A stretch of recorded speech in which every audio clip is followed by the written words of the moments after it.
Hi friends, welcome to Pushpa's life. இன்றைக்கி இந்த வீடியோவில் வெள்ளிக்கிழமை என்னோடய டெய்லி ரொட்டீன் தாங்க அவங்க கூட ஷேர் பண்ணியிருக்கிறேன். அது கூடவே ஒரு இன்ட்ரெஸ்டிங்கான விஷயத்தை பற்றி தாங்க இன்றைக்கி பேச போகிறேன். அது என்ன அப்படின்னா, அன்பை பற்றி தான் பேச போகிறேன். அன்பு அப்படிங்கிறது உறவுகளுக்குள்ளே இருந்தது அப்படின்னா தான் அந்த எந்த ஒரு உறவாக இருந்தாலுமே அது நீடிக்கும். இன்றைக்கி பார்த்தீங்க அப்படின்னா ஒரு இன்ட்ரெஸ்டிங்கான டாப்பிக்காக தான் இது இருக்கும் அப்படின்னு நான் நினைக்கிறேன். ஏன்னா நம்மளோட ஃபேமிலியில் இருக்கிற எல்லோருமே பார்த்திங்க அப்படின்னா உறவுகளால் காயப்பட்ட மாதிரி நிறைய என் கூட நிறைய கமெண்ட்ஸில் ஷேர் பண்ணியிருக்கிறீங்க. அதனால் கண்டிப்பாக இந்த பதிவு வந்து உங்களுக்கு பிடிக்கும். உறவுகள் நீடிக்கணும் அப்படின்னா அன்பு எந்த அளவுக்கு நாம் வச்சுருக்கணும் அப்படிங்கிற மாதிரியான ஒரு விஷயம்னு சொல்லலாம். இல்லைனா நம்மளை சில உறவுகளை வந்து நம்ம விட்டு விலகிறது அப்படிங்கிறது ரொம்ப முக்கியமான ஒன்று. அப்படிங்கிறத பற்றியும் தான் இந்த வீடியோ இருக்க போகுது. சரி வாங்க வீடியோக்குள்ளே போயிடலாம். இன்றைக்கி பார்த்திங்கன்னா 5 மணி அப்படிங்கும்போது எழுந்தாச்சுங்க. நேற்று வந்து ஓட்டு போட்டு வந்ததுக்கப்புறம் வியாழக்கிழமை ஓட்டு போட்டு வந்ததுக்கப்புறமா பிரியாணி செஞ்சுருந்தோம் இல்லைங்களா. பிரியாணி வந்து இன்னுமே கொஞ்சம் இருக்குது. சரி, அது பாப்பாவும் தம்பியும், பாப்பாவுக்கு பார்த்திங்கன்னா பிரியாணி அவ்வளோ ஒரு பிரியமாக மாறிட்டாங்க. சாப்பிடணுன்னு கேட்டு கேட்டு சாப்பிட்டே இருந்தாங்க. பிரியாணி மேலே அவ்வளோ ஒரு பிரியமாக இருக்கிறாங்க. அதனால் பார்த்திங்கன்னா சரி அவங்க சாப்பிட்டுக்கட்டும்னு நான் இந்த பக்கம் வந்து பூஜை ரூம், நம்மளோட சாமி வச்சுருக்கிறேன், சாமி கும்பிட்ற அந்த ரூமையும், அதுக்கப்புறம் வெளியே வாசல் எல்லாமே க்ளீன் பண்ணிக்கலாம். அதுக்கப்புறம் அவங்க க்ளீன் பண்ணிவிட்டு சாமி கும்பிட்டு அதுக்கப்புறம் அவங்களாம் சாப்பிட்டதுக்கப்புறம் மற்ற அதெல்லாம் க்ளீன் பண்ணிக்கலாம். கிச்சன், அதுக்கப்புறம் இன்னொரு ரூமையும் க்ளீன் பண்ணிடலாம் அப்படின்னு தாங்க செஞ்சிட்ருந்தேன். முதல் வேலையாக பார்த்திங்கன்னா நான் வந்து இந்த வாசலெல்லாம் கொட்டி விட்டுக்கிறேங்க. ஏன் அப்படின்னா நான் வந்து அந்த உள்ளுக்குள்ளே அந்த காரை போட்டிருக்கிற அந்த வாசலில் வந்து க்ளீன் பண்ணி தண்ணியெல்லாம் ஊற்றணும் அப்படின்னா இங்கே இலைகள், இந்த வேப்ப மரத்தோட இலைகள், பூ இதெல்லாம் இருக்குது இல்லைங்களா. இங்கே பாருங்கள் எவ்வளோ குப்பையாக இருக்குது. அந்த தண்ணி ஊற்றி விட்டோம் அப்படின்னா அது நனைஞ்சிரும். அதுக்கப்புறம் கூட்டுறதுக்கு ரொம்பவுமே சிரமமாக இருக்கும். அதனால் முதல்ல நான் வந்து இந்த வாசல்லாம் கூட்டி விட்டுட்டு அதுக்கப்புறமா பார்த்திங்கன்னா அந்த வாசல்லாம் தண்ணி ஊற்றி நல்லா க்ளீன் பண்ணிடலாம், உள்ளுக்குள்ளே மாப்புமே போட்டுக்கலாம் அப்படின்னு சொல்லிட்டு தாங்க செஞ்சிட்ருந்தேன். சரி, இன்றைக்கி அன்பை பற்றி நான் ஏன் பேசுகிறேன் அப்படி, எப்போவுமே அன்பை பற்றி பேசுகிறேன் அதுக்கும் சரி, எப்படி சொல்கிறது, அதை நினைக்கிறக்கும் சரி, அன்பை வந்து கொடுக்கறக்கும் சரி, இல்லை யார்கிட்டையாவது வாங்கிக்கிறதும் சரி, அப்படி ஒரு அலாதியான ஒரு விஷயம் அப்படின்னே சொல்லலாம். இது வந்து நம்ம தெரிஞ்சவங்கக்கிட்ட கிடைக்கிற அன்பு அப்படிங்கிறது ரொம்ப ஒரு அது பார்த்திங்க அப்படின்னா அது வந்து நம்மளுக்கு இருக்கிற வரைக்கும் அதோட அருமை தெரியாது அப்படின்னு கூட சொல்லலாம். தெரியாதவங்க கிட்ட கிடைக்கிற அன்பு அப்படிங்கிறது உண்மையிலேயே அதுவுமே வந்து அவ்வளோ ஒரு அற்புதமானது அப்படின்னும் கூட சொல்லலாம். அந்த வகையில் நம்மளோட யூடியூப் ஃப்ரெண்ட்ஸ் எல்லாத்துக்குமே பார்த்திங்கன்னா நான் வந்து மனமார என்னோடய அன்பை மனமார நான் தெரிவிச்சுக்கிறேன் அப்படின்னே சொல்லலாம். உண்மையிலேயே அன்பு அப்படிங்கிறது எவ்வளோ ஒரு உன்னதமான ஒரு விஷயம் அப்படிங்கிறது எப்போவுமே அதை பற்றி பேசுகிறதும் மற்றவங்களோட அன்பாக இருக்கிறதும் எனக்கு ரொம்பவுமே பிடிக்கும். அன்பிலார் எல்லாம் தமக்குரியர். அன்பில்லாதவங்க அப்படிங்கிறவங்க என்றைக்குமே சுயநலமானவங்க, அது அவங்களுக்கு மட்டுமே உண்டானவங்க அப்படின்னு கூட சொல்லலாம். ஆனால் அன்புடையார் அப்படிங்கிறவங்க என்றைக்குமே உரியர் பிறர்க்கு, என்பும் உரியர் பிறர்க்கு அப்படின்னு வள்ளுவர் சொல்லியிருக்கிறாங்க. அன்பு இருக்கிறவங்க என்றைக்குமே மற்றவங்களுக்குமே சொந்தமானவங்க அப்படிங்கிற மாதிரியான ஒரு நல்ல ஒரு ஃபீலிங் எனக்கு கிடச்சிது. இது எப்படி கிடச்சிது அப்படிங்கிறதையுமே நான் சொல்லிடுறேன். நான் எப்பவும் பார்க்கக்கூடிய நம்மளோட சிவபெருமானோட சீரியல் தாங்க. அதை பார்க்கும்போது அவங்க சொல்லியிருந்தாங்க, என்ன சொல்லியிருந்தாங்க அப்படின்னா, ஒரு மரத்தில் இருந்த, இப்போ நம்மளோட செம்பருத்தி பூவே எடுத்துக்கலாம், அந்த செம்பருத்தி பூ மட்டுமே நாம் விரும்பி பறிச்சிட்டு இருந்தோம் அப்படின்னா, அந்த பூ மட்டுமே நாம் விரும்பி பறிச்சிட்டு இருந்தோம் அப்படின்னா அது வந்து பூ வந்து பூத்து குலுங்கிட்டே இருக்குமா? கண்டிப்பாக இருக்காது. நாம் வந்து அந்த மண்ணுக்கு தண்ணி ஊற்றணும், அந்த செம்பருத்தியோட செடிக்கு வந்து தண்ணி ஊற்றணும். அப்படி ஊற்றணும் அப்படின்னா தான் அது வந்து மனமகிழ்ந்து நம்மளுக்கு அந்த பூவை வந்து கொடுக்கும் அப்படின்னு சொல்லியிருந்தாங்க.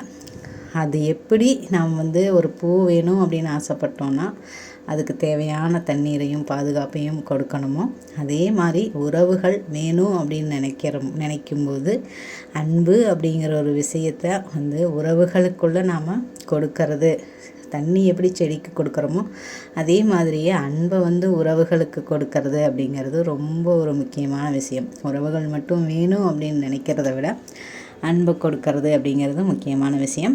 அப்படி நீங்கள் கொடுக்கும்போது எல்லாத்துக்குமே பிடிச்சமான ஒரு மனிதராக வந்து நீங்கள் இருப்பீங்க அப்படின்னு சொல்லி ஒரு வார்த்தை சொல்லியிருந்தாங்க. சூப்பராக இருந்தது, அருமையான ஒரு வார்த்தை. நேற்று பதிவில் கூட நான் அவ்வளோ விஷயங்கள் சொல்லியிருந்தேன். உங்களோட நிம்மதியை கெடுக்கக்கூடிய, அமைதியை குலைக்கக்கூடிய எந்த ஒரு விஷயத்தையுமே தூக்கி எறியறதுக்கு வந்து தயங்காதீங்க அப்படின்னு சொல்லியிருந்தேன். அது உண்மையிலேயே எந்த அளவுக்கு ஒரு முக்கியமான விஷயம். இப்போ நாம் தொடர்ந்து அன்பை கொடுத்துட்டே இருக்கிறோம். திருப்பி நம்மளுக்கு வந்து அன்பு வருது இல்லையோ, நம்மளோட நிம்மதியும் ஒரு அமைதியும் குலைஞ்சி போகுது அப்படின்னாவே என்ன ஒரு அர்த்தம் அப்படின்னா, நம்மக்கிட்ட இருந்து அந்த பூவை மட்டுமே பறிச்சுக்கிற உறவுகள்னால தான் அந்த மாதிரியான விஷயங்கள் வந்து நடக்கும் அப்படின்னு கூட சொல்லலாங்க. புரிகிற மாதிரி சொல்லணும் அப்படின்னா, நான் பார்த்தீங்க அப்படின்னா எல்லாத்தோடையும் உறவுகளோட ஒற்றுமையாக இருக்கணும்னு எவ்வளவோ அன்பை வந்து கொடுத்துட்டே தான் இருந்தேன். நேற்று அந்த பதிவில் நான் சொல்லும்போது அதாவது நம்மளோட அமைதியை கூட விட்டுட்டு, ஒரு நிம்மதியை விட்டுட்டு, அப்படி வந்து நம்ம ஒருத்தருக்கோ மனிதருக்கோ சூழலுக்கோ ஆளாகி அந்த மாதிரி நம்ம வந்து செய்ய வேண்டிய அவசியம் இல்லை. அந்த மாதிரி நம்மளோட அன்பை வந்து கொடுத்துட்டே இருக்கணும் அப்படிங்கிற அவசியமே இல்லை. ஏன்னா நம்மளோட நிம்மதி அப்படிங்கிறதுமே முக்கியம். நாம் வந்து ஒரு மன நிறைவோடையும், ஒரு எப்படி சொல்கிறது, மன சஞ்சலம் இல்லாமல், ஒரு மன உளைச்சல் இல்லாமல் இருக்கும்போது தான் பார்த்திங்க அப்படின்னா நம்மளுக்கு உண்டான நம்மளோட ஃபேமிலியில் இருக்கிற நம்மளோட குழந்தைகளுக்கும் ஒரு ஹஸ்பண்டுக்கும் சரி, நம்ம வந்து ஒரு நல்ல விதமான செயல்களை அவங்களுக்கு வந்து கொடுக்க முடியும். அப்படின்னா நாம் ஃபஸ்ட்டு வந்து மனநிலைமை சீராக வச்சுக்கிறது ரொம்ப முக்கியம். அப்படி இருக்கும்போது நாம் மற்றவங்களும் வேணும் அப்படின்னு நாம் நினச்சி பண்ணுற விஷயங்கள் எல்லாமே நம்மளோட அமைதியை கெடுக்கும்போது கண்டிப்பாக நாம் வந்து அதை தூக்கி எறிகிறது அப்படிங்கிறது ரொம்ப முக்கியம். அது சூழலாக இருக்கலாம், மனிதராக இருக்கலாம் அப்படின்னு சொல்லியிருந்தேன். நேற்று நான் சொல்லும்போது என் மனசு பார்த்திங்கன்னா அவ்வளோ ஒரு தெளிவாகவும் அமைதியாகவும் சீராகவும் இருந்துச்சு அப்படின்னு கூட சொல்லலாம். அப்படி இருக்கும்போது நான் கேட்குற விஷயங்களுமே பார்த்திங்க அப்படின்னா எனக்கு வந்து ஒத்து போகக்கூடிய விஷயங்களாக இருந்தது. அதுதான் நான் வந்து இன்றைக்கும் கூட ஷேர் பண்ணி போகிறேன்.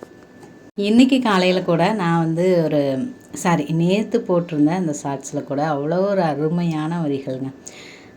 ஈசன் புகழ் பாடிடவே நான் பிறந்தேனோ அப்படின்னு சொல்லிட்டு அந்த பாட்டு பார்த்திங்கன்னா அவ்வளோ ஒரு அருமையான சாங். அந்த பாட்டு வந்து சும்மா நான் வந்து ஒரு சாங் செலக்ட் பண்ணிகிட்ருக்கும்போது வந்துச்சு. அதை போடும்போது அவ்வளோ ஒரு அற்புதமாக அந்த சாங் வந்து செட் ஆகிடுச்சு. சூப்பராக இருந்தது. நம்மளோட அருண் தம்பி கூட சொல்லியிருந்தாங்க, டிஃப்ரெண்ட்டாக இருக்குது சாங்கு அப்படின்னு சொல்லி.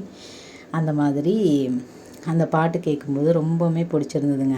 அந்த நாம் ஒரு மனநிலைமையில் இருக்கும்போது அதுக்கு தகுந்த மாதிரியான விஷயங்களை வந்து இந்த பிரபஞ்சமாக, யூனிவர்ஸா, இல்லை கடவுளா அப்படின்னு சொல்லி என்னால் சொல்லவே முடியல. அதுக்கு தகுந்த மாதிரி, நம்மளுக்கு தகுந்த மாதிரி சில விஷயங்கள் அப்படியே தொடர்ந்து நம்மளுக்கு வந்து ஒரு காட்டி கொடுக்குற மாதிரி கூட இருக்குது. இந்த மாதிரி நீங்களுமே இந்த மாதிரி இருந்திருக்கிறீங்களா அப்படிங்கிறத கண்டிப்பாக வந்து கமெண்ட்ஸில் ஷேர் பண்ணுங்கள். அதில் வந்து அந்த பாட்டை வந்து நான் தேடி போய் இன்றைக்கி வந்து பார்த்துருந்தேங்க. அந்த பாட்டு பார்த்துட்ருக்கும்போது நிறைய பேர் அந்த பாட்டுக்கு வந்து கமெண்ட்ஸ் பண்ணியிருந்தாங்க. உறவுகள்னாலையும் அன்பை வந்து கொட்டி கொட்டி கொடுத்து, ஒரு பெற்றவங்கனாலையும் நண்பர்களாலையும் உறவுகள்னாலையும் அத்தனை விஷயங்களை செஞ்சு அதிலிருந்து வந்து எந்த ஒரு பழி பாவங்களை மட்டுமே சுமந்துட்டு அதுக்கப்புறம் இந்த பாட்டை வந்து கேட்கும்போது ஈசன் வந்து என் கூட இருக்கிறாரு, எனக்காக இருக்கிறாரு அப்படின்னு சொல்லி ஒருத்தர் வந்து கமெண்ட் பண்ணியிருந்தாங்க. எந்த அளவுக்கு அவங்க வந்து உறவுகளை வந்து வெறுத்திருந்தால் அந்த மாதிரியெல்லாம் சொல்லியிருப்பாங்க இல்லைங்களா. உண்மை அதுதான். நம்ம வந்து வேணும்னு தேடி தேடி போகும்போது எந்த ஒரு உறவுகளுமே பார்த்திங்க அப்படின்னா நம்மளை புரிஞ்சுக்கிறதே இல்லை அப்படின்னு தான் சொல்லணும். இது வந்து நான் சொல்கிறது உங்களுக்கு எந்த அளவுக்கு புரியுது அப்படிங்கிறது எனக்கு தெரியல.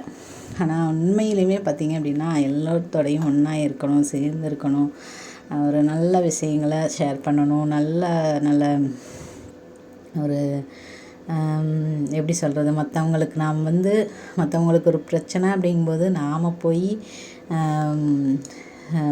நம்மளால் மற்றவங்களுக்கு பிரச்சனை வரக்கூடாதுன்னு யோசிக்கிறவங்களா கூட இருப்போம். ஆனால் நமக்கு வந்து பிரச்சனை கொடுக்குறக்குன்னே தேடி தேடி வர்றவங்களும் இருப்பாங்க. நாம் வந்து யாருக்குமே எந்த ஒரு பிரச்சனையும் கொடுக்கக்கூடாது. யாரோட ஒரு ஒரு எப்படி சொல்கிறது, ஒரு மன உளைச்சலுக்கோ இல்லை ஒரு சந்தோஷத்துக்கோ நாம் குறுக்க நிற்கக்கூடாது அப்படின்னு சொல்லி தான் நான் எப்போவுமே நினைப்பேன். அந்த மாதிரி நினைக்கிறவங்களுக்கு பார்த்திங்க அப்படின்னா தேடி தேடி பிரச்சனைகளும் வரும், சங்கடங்களும் வரும். சூழ்ச்சிகள் அப்படிங்கிறது தவிர்க்கவே முடியாது அப்படின்னு கூட சொல்லலாம். அந்த மாதிரி நிறைய விஷயங்களை வந்து நான் வந்து சந்திச்சிருக்கிறேங்க. சூழ்ச்சிகள்னால் என்னன்னே தெரியாது, ஆனால் சூதுவாது தெரியாதுன்னு சொல்லுவாங்க இல்லைங்களா?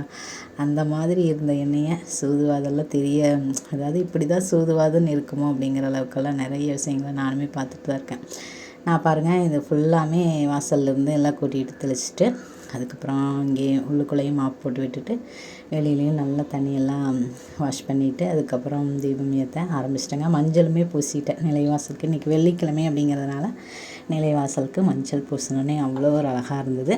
அதுக்கப்புறம் தீபம் ஏற்றி என்னோடய பூஜை வேலையை ஸ்டார்ட் பண்ணிட்டேங்க. அந்த மாதிரி எவ்வளவு தான் பார்த்தீங்க அப்படின்னா, உண்மையிலேயே நான் வந்து இந்த படத்தில் ஒரு டிவியில எல்லாம் வர்ற மாதிரி அன்பை கொடுக்கறது அப்படிங்கிறது அவ்வளோ ஒரு ஈஸின்னு நினச்சிட்டு இருந்தேங்க. ஆனால் இந்த எப்படி சொல்கிறது, அன்பை ஏற்றுக்கிறதுக்கு கூட இங்கே வந்து காசு பணம் கொடுத்தா தான் ஏற்றுக்குவாங்க போல இருக்குது. அந்த மாதிரி தாங்க நிறைய பேர் இருக்காங்க. கண்டிப்பாக நான் அப்படி தான் சொல்ல முடியும். எப்படி சொல்கிறது, அவங்க வந்து அன்பை காட்டுறாங்க அப்படின்னா ஒரு ரூபா கூட செலவு பண்ணாமல் அன்பை மட்டுமே நான் காட்டுறேன் அப்படிங்கிறத ப்ரூஃப் பண்ணுறாங்க.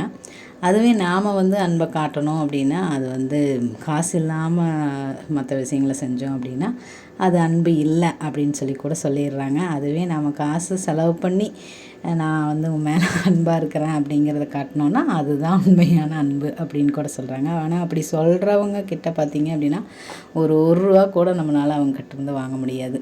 இது வந்து சொந்த பந்தங்களாக இருக்கலாம், நாம் பழகிற நண்பர்களாக இருக்கலாம், இல்லை மற்ற மனிதர்களாக இருக்கலாம். இது யார் வேணும்னாலும் இருக்கலாம். நான் பார்த்த வரைக்கும் பார்த்திங்க அப்படின்னா நம்மக்கிட்ட இருந்து நம்மளை யூஸ் பண்ணிக்கணும். ஒன்று ஒரு பண விஷயத்தில் இருக்கலாம், இல்லைன்னா நம்மளை வந்து ஏதாவது ஒரு விஷயத்தில் யூஸ் பண்ணிக்கணும் அப்படின்னு நினைக்கிறவங்கள தான் இது வரைக்கும் நான் சந்திச்சிட்டே இருக்கிறேன் அப்படின்னு தாங்க சொல்ல முடியும். அந்த மாதிரி நம்மளை வந்து யூஸ் பண்ணாத ஒரு ஆளை பார்க்குறது அப்படிங்கிறது உண்மையிலேயே எனக்கு வந்து இன்னுமே நான் பார்க்கலேன்னு தான் சொல்லுவேன். என்னை யூஸ் பண்ணிக்காமல் எனக்கு நல்லது செய்கிறது அப்படின்னா அது இந்த பிரபஞ்சமும் இந்த சிவனும் சொல்லலாம், முருகர்னு சொல்லலாம், கடவுள்னு சொல்லலாம். அவங்க தான் இது வரைக்கும் எனக்கு வந்து என்கிட்ட எந்த ஒரு எதிர்பார்ப்புமே இல்லாமல் அந்த அதிகாலை நேரத்தில் எழுந்திருக்கிறதுனால எனக்கு நிறைய நன்மைகளை வந்து செஞ்சுருக்குறாங்க. இதை வந்து எங்கே வேணுனாலும் நான் வந்து அடித்து சொல்லுவேங்க. மனிதர்களால் கிடைக்காத எனக்கு நல்ல நல்ல விஷயங்கள் பார்த்திங்க அப்படின்னா இந்த பிரபஞ்சமும் இறைவனும் கொடுத்துருக்காங்க அப்படிங்கிறதுல எந்த விதமான ஒரு டவுட்டுமே கிடையாது அப்படின்னு கூட சொல்லலாம். இன்றைக்கி வந்து நான் ஒரு உணர்வு பூர்வமான ஒரு பதிவாகவே இது இருக்கும் அப்படின்னு நான் நினைக்கிறேன். நேற்று பார்த்திங்க அப்படின்னா அந்த குரலை கேட்கும்போது சிவனை வந்து அப்படியே அந்த ஆரத்தி எடுப்பாங்க இல்லைங்களா, கண்ணு பட்டோன்னு சொல்லிட்டு 2 கையால் அப்படி வச்சு சொரக்க எடுப்பாங்கள்ல, அந்த மாதிரி தான் எனக்கு செய்யணும்னு தோணுச்சு. இப்போ அந்த சிவனோட இந்த ஓம் நம சிவாய பார்க்கும்போதும் உண்மையிலே எனக்கு அவ்வளோ ஒரு அன்பு கலந்த ஒரு உணர்வு அப்படின்னே சொல்லலாம். பார்த்திங்கன்னா பாப்பா வந்து காலையில் எழுந்திரிச்சு வந்தோடனேயும் அம்மா என்ன பண்ணுறீங்க அப்படின்னு சொல்லிட்டு வந்து கொஞ்சிகிட்டு இருந்தாங்க. அதுதான் ரொம்ப நேரம் உட்காந்து கூடையே உட்காந்து பார்த்துட்டு இருந்தாங்க நான் என்னென்ன பண்ணுறேன் அப்படின்னு சொல்லிட்டு. உண்மையிலேயே அன்பாக இருக்கிறது எவ்வளோ ஒரு அருமையான விஷயம். அது ஏன் வந்து இங்கே இருக்கிறவங்களுக்கு புரியவே மாட்டேங்குது அப்படிங்கிறது எனக்கு சத்தியமாக தெரியவே இல்லைங்க. நான் பேசும்போது உங்களுக்கு கேட்குறதுக்கு எப்படி இருக்குது அப்படிங்கிறத கண்டிப்பாக என் கூட ஷேர் பண்ணுங்கள். ஏன்னா அன்பு மட்டுமே எதிர்பார்க்குற நம்மளோட ஃபேமிலியில் இருக்கிற நம்மளோட ஃப்ரெண்ட்ஸ் எல்லாத்தையுமே நான் மிஸ் பண்ணுறேன் அப்படின்னு நான் சொல்லுவேன். ஏன்னா எப்போவுமே ஒரு பதிவு வரும்போது நம்மளோட ஃபேமிலியில் இருக்கிற எல்லோருமே பார்த்திங்கன்னா ஆஜராகிடுவீங்க. இப்போது கொஞ்சம் கொஞ்சம் ஆஜராகிட்டும் வர்றீங்க. கண்டிப்பாக கமெண்ட்ஸில் ஷேர் பண்ணுங்கள். இங்கே பாருங்கள், நான் வந்து பூஜை செய்யும்போது இவங்க வந்து கொஞ்சம் நேரம் கொஞ்சிகிட்டு இருந்தாங்க. அதுக்கப்புறம் அவங்களோட வேலையை ஸ்டார்ட் பண்ணிட்டாங்க. இந்த சேர் மேலே ட்ரெஸ் எல்லாம் போட்டு வச்சுருக்கு. நான் வந்து வாஷ் பண்ண ட்ரெஸ்ஸு இன்னும் மடிக்காமல் இருக்குது. அது போக வாஷ் பண்ண வேண்டிய ட்ரெஸ்ஸுமே நிறையா இருக்குது. அதையெல்லாம் அது மேலே ஏறி போய் வாஷிங் மிஷின் மேலே ஏறி உட்காந்துட்டு ஜம்முன்னு என்ன வேலை பண்ணிகிட்ருக்காங்கன்னு பாருங்கள். அங்கே வந்து பாப்பாவோட நலுங்கு பொடி இருக்குது, என்னோடய பொடிகள் எல்லாமே இருக்குது. சீயக்காய் பொடி அந்த மாதிரி. இது என்ன பொடியுமா, பாப்பாவோட பொடியா, நலுங்கு பொடியா அப்படின்னு சொல்லி கேட்டுட்ருக்குறாங்க. இப்படி தான் பண்ணிகிட்ருக்காங்க மேடம். அதுக்கப்புறம் பார்த்திங்கன்னா நாங்கள் வந்து கோயிலுக்கு தாங்க கிளம்பியிருந்தோம். மேடம் பார்த்திங்கன்னா விளையாண்டுருந்தாங்க வீட்டில். அதனால் நான் வந்து சரி போயிட்டு வந்துடலாம். அபிஷேக பூஜை சத்தம் கேட்டுச்சு. முதல்ல வந்து அபிஷேக பூஜை ஆகும். தயிர், மஞ்சள், குங்குமம், பால் இந்த மாதிரிலாம் அபிஷேகம். அதுவும் அதை வந்து பார்க்குறதுக்கு எனக்கு ரொம்பவுமே பிடிக்கும். அப்படிங்கிறதுனால நான் ஓடி போயிட்டேன். மேடம் கூட்டிகிட்டு வரக்குள்ளேயே அங்கே முடிஞ்சிடும் அப்படிங்கிறதுனால கூட்டிகிட்டு வந்துட்டேன். சரி அலங்கார பூஜைக்கு வந்து உன்னை கூட்டிகிட்டு போகிறோமா அப்படின்னு சொல்லி சொன்னேன். மேடம் பார்த்திங்க அப்படின்னா சாயந்தரம் போல் அவங்களே காலையிலையும் சாயந்தரம் பாட்டு போட்டு கோயில் வந்து திறந்துருப்பாங்க. பாட்டு போட்ட உடனே அம்மா நான் போயிட்டு வரம்மான்னு சொல்லிட்டு கிளம்பி போயிட்டாங்க. அவங்களே போயிட்டு இன்னொரு பக்கத்து வீட்டில் இருக்கிற பொண்ணு தான், 2 பேரும் போயிட்டு வந்துட்டாங்க. சரி போயிட்டு வாங்க அப்படின்னு சொல்லிட்டு அனுப்பி விட்டாச்சுங்க. அந்த மாதிரி தான் இன்றைக்கி வந்து போயிட்டுருந்தது. அந்த மாதிரி ஒரு செலவே இல்லாமல் நம்மளோட வாழ்க்கையும் சரி, ஒரு சுற்றி இருக்கிற சூழ்நிலையாக இருக்கலாம், ஒரு சொந்த பந்தங்களாக இருக்கலாம், உறவுகளாக இருக்கலாம், எவ்வளோ ஒரு அன்போடையும் பாசத்தோடையும் ஒற்றுமையாக எவ்வளவோ விஷயங்கள் செஞ்சு இந்த இந்த உயிரை நல்லபடியாக நம்ம வந்து வளர்த்து நல்ல சிந்தனைகளோடையும் தெளிவான ஒரு வாழ்க்கையோடையும் சந்தோஷமான ஒரு வாழ்க்கையோடையும் நம்ம வந்து சேர்ந்து அந்த வாழ்க்கையை வந்து சுகமாக வாழலாம் அப்படின்னு கூட சொல்லலாம். அதையெல்லாம் விட்டுட்டு எத்தனை விஷயங்கள், ஒரு போட்டி, பொறாமை, என்ன சொல்கிறதுன்னு எனக்கு தெரியல. அந்த மாதிரி நிறைய விஷயங்கள், ஆணவம், தலைக்கணம், நான் தான் அப்படிங்கிற ஈகோ, இதெல்லாம் பார்த்திங்க அப்படின்னா எவ்வளோ விஷயங்களை வந்து நாம் அழிச்சுக்கிறோங்க. அதனால தான் பார்த்திங்கன்னா கடவுளுக்கு ஒரு கோயில் வச்சு நம்ம வந்து அதுக்கு நம்ம வந்து அபிஷேகம் செய்கிறதா இருக்கலாம். இந்த பால், தயிர், மோர் இதெல்லாம் பார்த்திங்கன்னா உயிரோடு இருக்கிறவங்களுக்கு கிடைக்கணும் அப்படின்னு நிறைய பேர் சொல்கிறாங்க. ஆனால் பார்த்திங்கன்னா எது மேலேயுமே பற்று இருக்கக்கூடாது அப்படிங்கிறதுக்காக தான் இந்த மாதிரியெல்லாம் கடவுள் வந்து படைச்சிருக்காங்க அப்படிங்கிற மாதிரியான ஒரு விஷயம் எனக்கு தோணுதுங்க. நாம் வந்து சாப்பிட்றத உணவாக இருக்கலாம், நாம் அனுபவிக்கிற விஷயங்களாக இருக்கலாம், எல்லாமே ஒரு மாயைன்னு சொல்கிறத நீங்கள் கேள்விப்பட்டிருப்பீங்க. ஏன்னா அதெல்லாம் கிடைச்சாலும் கூட, நம்மளுக்கு பசி தீர்றதுக்கு உணவு கிடைச்சாலும் கூட, ஒரு நமக்கு தேவையான உடைகள் கிடைச்சாலும், ஒரு இருப்பிடம் நம்மளுக்கு கிடைச்சாலும், அதையெல்லாம் தாண்டி ஏதோ ஒன்று நம்மளுக்கு வந்து வேணும் அப்படிங்கிற மாதிரியான ஒரு மனநிலைமை இருக்குது. அதுலையெல்லாம் கிடைக்கக்கூடிய, நான் பாருங்கள் கோயிலுக்கு போயிட்டு வந்துட்டு ட்ரெஸ் எல்லாம் தாங்க வாஷ் பண்ணிகிட்டு இருந்தேன். இன்றைக்கி வந்து இப்படி தான் போயிட்டு இருந்தது. இடையில கொஞ்சம் பீஸும் கொடுத்துருந்தாங்க. பாப்பா வந்து இன்றைக்கி வீட்லேயே இருந்ததுனால என்னால் எந்த வீடியோவுமே அதுக்கப்புறம் எடுக்க முடியல. இனி வர்றது எல்லாமே ஏற்கனவே நான் எடுத்த வீடியோஸ் தான் வந்துட்டு இருக்கோம். அந்த மாதிரி காசு, பணம், காரு, பங்களா, வீடு எது கிடைச்சாலுமே நம்மளுக்கு வந்து ஏதோ ஒன்று எப்படி சொல்கிறது, அந்த நிம்மதி அப்படிங்கிறது எதில் இருக்குது அப்படின்னு நம்ம தேடிகிட்டே இருக்கிற மாதிரியான ஒரு விஷயம் தாங்க இருக்குது. இதை வந்து நிறைய பேர் வந்து புரிஞ்சுக்கணும் அப்படின்னு நான் ரொம்பவுமே ஆசைப்பட்றேங்க. என்னோடய ஆசையெல்லாம் கண்டிப்பாக வந்து நிறைவேறாது. அந்த பாட்டில் கூட என் ஆசைகளை நான் விடுவேனோ அந்த தூயவனை சேர்வேணும் அப்படிங்கிற மாதிரியான சூப்பரான வரிகள்ங்க. அது எப்படி சொல்கிறது, அந்த பாட்டை திருப்பி கேட்டு இன்றைக்கி பார்த்திங்கன்னா எனக்கு கண்களெல்லாம் கலங்கிடுச்சு அப்படின்னு கூட சொல்லலாங்க. அவ்வளோ ஒரு அருமையான பாட்டு. நீங்களுமே டைம் கிடச்சதுன்னா கண்டிப்பாக அந்த பாட்டை வந்து கேட்டு பாருங்கள். என்ன பாட்டு அப்படின்னா, ஈசன் புகழ் பாடிடவே நான் பிறந்தேனோ அப்படின்னு அதை போட்டு பாருங்கள். அவ்வளோ ஒரு அருமையான பாட்டு. எங்கள் அக்காவுமே கூட நிறைய பாட்டு வந்து ஒரு மெடிடேஷன் சாங்ஸ் அந்த மாதிரிலாம் சொல்லியிருந்தது. அதையுமே இன்றைக்கி போட்டு பார்த்துருந்தேன். எல்லாமே நல்லா இருந்தது. ஈசனோட பாட்டு அப்படிங்கிறது அவ்வளோ ஒரு அருமையான வரிகள். இந்த உலகத்தில் நம்ம எப்படி வாழணும், எதுக்காக நம்ம பிறந்திருக்கிறோம், எப்படி நம்ம பிறந்தோம், அந்த மாதிரியெல்லாம் நிறைய விஷயங்கள் வந்து அந்த பாட்டிலேயே வருது. சூப்பராக இருந்தது. இது பார்த்திங்க அப்படின்னா அன்பை கொடுத்து ஒரு உறவுகள்கிட்ட ஒரு பழி பாவங்களை எல்லாம் சுமந்து எல்லாத்தாலையுமே ஒரு பெற்றவங்களால் இருக்கலாம், நண்பர்களாக இருக்கலாம், கூட பிறந்தவங்களாக இருக்கலாம், இல்லை நம்ம கட்டிக்கிட்ட கணவன் மனைவியாக இருக்கலாம், நாம் பெற்ற குழந்தைகளாக இருக்கலாம். அந்த மாதிரி யாருமே நம்மளை வந்து புறக்கணித்தாலும் அந்த ஈசன் அப்படிங்கிற அந்த கடவுள்னு சொல்கிறதா இல்லை பிரபஞ்சம்னு சொல்கிறதா, அவங்க வந்து எப்படி நம்மளை தாங்குறாங்க, எப்படி சொல்கிறது, நம்மளோட கவலையெல்லாம் எப்படி போக்குறாங்க அப்படிங்கிற மாதிரியான ஒரு நல்ல ஒரு பாடல். உண்மையுமே அதுதாங்க. நம்மளுக்கு வந்து ஒரு உறவுகள்னால் கிடைக்கிற அந்த அன்பாக இருக்கலாம், இல்லை காசு, பணம், வீடு, வாசல் அதில் கிடைக்கிற ஒரு விஷயமாக இருக்கலாம். அதையெல்லாம் தாண்டி ஒரு நிம்மதி இருக்குது அப்படின்னா அது கண்டிப்பாக நாம் வச்சுருக்கிற அந்த அன்பு வந்து மனிதர்கள்கிட்ட கொண்டு சேர்க்கிறது அப்படிங்கிறது இந்த காலத்தில் உண்மையிலேயே ரொம்ப ரொம்ப ஒரு கஷ்டமான விஷயம் அப்படின்னு தாங்க நான் சொல்லுவேன். ஏன்னா அன்பை கொடுக்கறதுக்கு கூட காசு கொடுத்துட்டு தான் கொடுக்கணும் அப்படிங்கிற மாதிரியான ஒரு விஷயம்தான் இப்போதைக்கு வந்து நிலவிட்டுருக்குது அப்படின்னு கூட சொல்லலாம். எப்படி ஒரு மரம் செடி வளர்கிறதுக்கு அதுக்கு நம்ம தண்ணி ஊற்றணும், அதிலிருந்து ஒரு பூ பறிக்கணும், ஒரு கனியை பறிக்கணும் அப்படின்னா நம்ம தண்ணி ஊற்றணுமோ, அதே மாதிரி உறவுகள் வேணும் அப்படின்னு நினைக்கிறவங்க கண்டிப்பாக அன்பு அப்படிங்கிற அந்த விஷயத்தை கொடுக்கணும் அப்படிங்கிற விஷயமே எனக்கு புரிஞ்சுதுங்க. இது வந்து ஏன் வந்து நம்ம பழகிறவங்க எல்லாருமே சரி, ஒரு உறவுகளாக இருக்கலாம், யாராக இருந்தாலும் ஏன் நம்மளுக்கு இந்த மாதிரியெல்லாம் நடக்குது அப்படின்னு ஒரு விஷயம் உங்களுக்கு தோணும்போது கண்டிப்பாக இதை ஒன்று ஞாபகத்தில் வச்சுக்கோங்க. திருந்த வேண்டியது நாம் கிடையாது. அன்பை வந்து கொடுக்கறதுக்கு மற்றவங்க தயங்குறாங்க, அது வந்து அவங்களோட பிரச்சனை. அதனால் என்றைக்குமே அன்பாக இருக்கிறவங்க அன்போடையே இருங்க. ஆனால் இந்த ஒரு விஷயத்தை புரிஞ்சுக்குங்க, என்றைக்குமே நம்மளை வந்து ஒரு தாழ்வாக நினச்சிட்டு நம்ம இவ்வளோ தூரம் போகிறோமே, அன்பை கொடுக்குறோமே, அது திரும்பி வரலைனோ இல்லை நம்மளை புரிஞ்சுக்க மாட்டேங்கிறாங்களே, நம்ம மேலே பழி போடுறாங்களே, அந்த மாதிரியான ஏதாவது ஒரு விஷயங்கள் வந்து உங்களுக்கு தோணும்போது இந்த விஷயம் உங்களுக்கு ஞாபகத்துக்கு வரணும். ஏன்னா நாம் எவ்வளவோ கொட்டி கொட்டி கொடுத்தாலும் அதை கொடுக்கறதுக்கு கஞ்சத்தனமாக இருக்கிறவங்கள என்றைக்குமே நம்ம வந்து திருத்தவே முடியாது. அவங்கள பற்றி நாம் நினைக்கிறதோ இல்லை நினச்சி வருத்தப்படுறதோ, டைம் வேஸ்ட் பண்ணுறதோ, நம்மளை அழிச்சிக்கிறதோ, இது எல்லாமே வேண்டவே வேண்டாங்க. ஓகே ஃப்ரெண்ட்ஸ், அன்பால் காயப்பட்டிருந்தாலும் சரி, இல்லை ஒரு துரோகமே கிடச்சிருந்தாலும் சரி, ஒரு வெறுப்பு கிடச்சிருந்தாலும் எதை பற்றியும் கவலைப்படாதீங்க.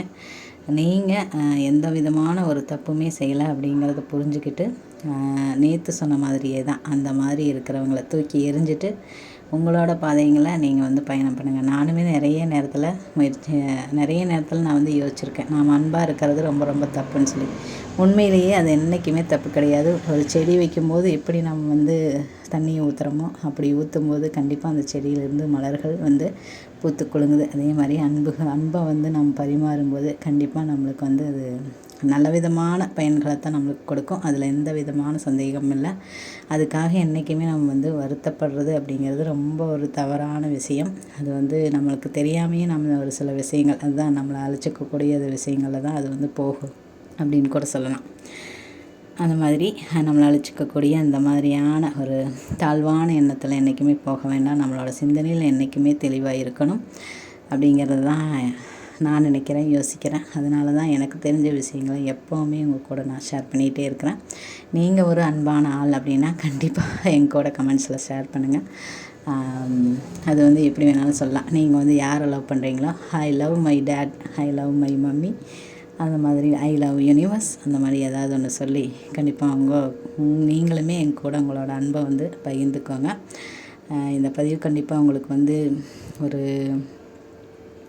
ஒரு தெளிவை கொடுத்துருக்கோம் அப்படின்னு நான் நம்புகிறேன். ஏன்னா நானுமே ஒரு தெளிவோடு தான் இந்த பதிவை நான் பேச ஆரம்பித்தேங்க. அதனால தான் நான் வந்து அப்படி சொல்கிறேன். பிடிச்சிருக்கும் அப்படின்னு நான் நம்புகிறேன். மீண்டும் ஒரு நல்ல பயனுள்ள பதிவுடன் உங்களை சந்திக்கிறேன். அதுவரை உங்களிடமிருந்து விடைபெறுவது நான் உங்களுடைய அன்புள்ள தோழி புஷ்பா. இந்த வாழ்க்கை நமக்கும் நம்மளை சுற்றி இருக்கிறவங்களுக்கும் மகிழ்ச்சியவே தரட்டுங்க. தேங்க்ஸ் ஃபார் வாட்சிங் ஃப்ரெண்ட்ஸ். தேங்க்யூ.